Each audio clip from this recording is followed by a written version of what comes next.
Hello అండి.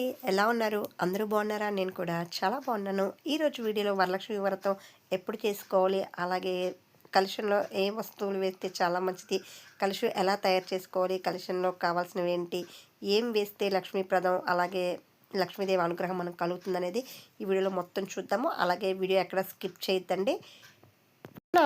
మనకున్నటువంటి పండుగల్లో ముఖ్యమైనది సంక్రాంతి, ఉగాది, ఇలాగ దసరా ఇలాగ చెప్పుకుంటూ పోతే తెలుగు వాళ్ళకి చాలా పండుగలు ఉన్నాయి.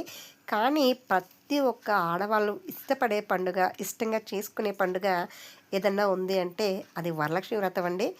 ఎందుకంటే ఈ వ్రతానికి ఉన్న విశిష్టత, ప్రాముఖ్యత అంత బాగుంటుంది, అంత విశిష్టం కల కాబట్టి. ఎందుకంటే సాక్షాత్తు ఆ శ్రీ మహాలక్ష్మి తల్లి మన ఇంటికి వచ్చి వరమహాలక్ష్మిగా వరాలు మన ఇంట్లో కురిపిస్తుంది కాబట్టి వరలక్ష్మి వ్రతాన్ని ప్రతి ఒక్కళ్ళు కూడా ఆచరిస్తూ ఉంటారు. ఇంకా మనకు 2026లో వరలక్ష్మి వ్రతం అనేది ఆగస్టు 21 శుక్రవారం వస్తుంది.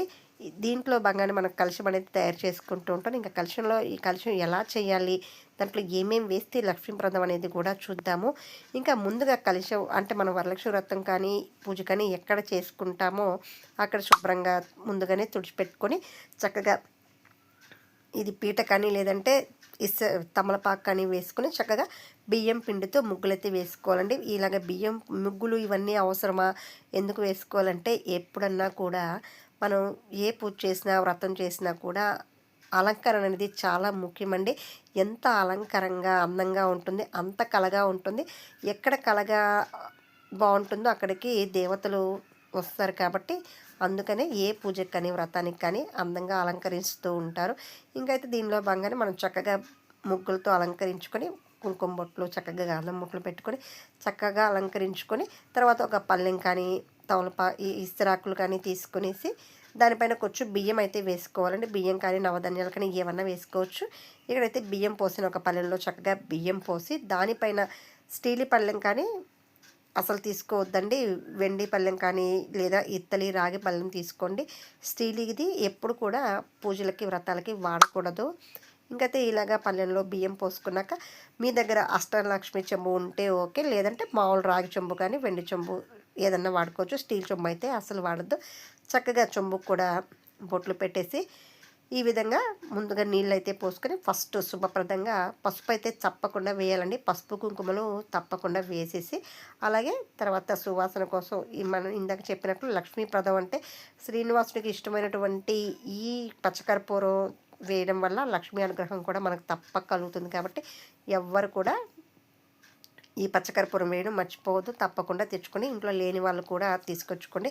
అలాగే అక్షతలు, చిల్లర నాణ్యాలు, వెండి ఖర్జూరం కూడా వేసుకుంటే చాలా చాలా మంచిది. యాలక్కాయలు వాసనకి ఇవన్నీ వేసుకున్నాక పువ్వులు కూడా వేసుకోరండి. ఇది ఎరుపు రంగు పుష్పాలు కానీ లేదంటే ఏ రకం పుష్పాలైనా వేసుకోవచ్చు.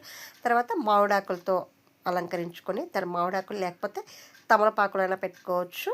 నేనైతే మామిడాకులు పెట్టుకుని అలాగే కొబ్బరికాయ అదే ఈ కొబ్బరి బోండం కానీ కొబ్బరికాయ కానీ తీసుకొచ్చి చక్కగా దానికి కూడా వస్త్రంతో చక్కగా అలంకరించి తర్వాత బొట్లు అయితే పెట్టుకోవాలండి. గంధం బొట్టు కుంకుమతో అలంకరించుకొని చక్కగా పెట్టుకోవాలి. కలశం పెట్టేటప్పుడు కలశం ముందుగా మనం పూజ ప్రారంభించే ముందు కలశ స్థాపన చేస్తాం కాబట్టి కలశ పూజ ప్రారంభించి తర్వాత వ్రతం చేస్తాం కాబట్టి కలశం అయితే ఈ విధంగా తయారు చేసుకుంటే చాలా బాగుంటుంది.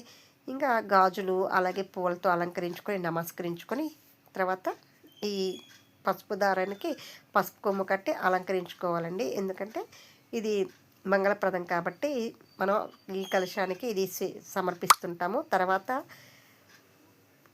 గాజులు కూడా సమర్పిస్తే చాలా మంచిది.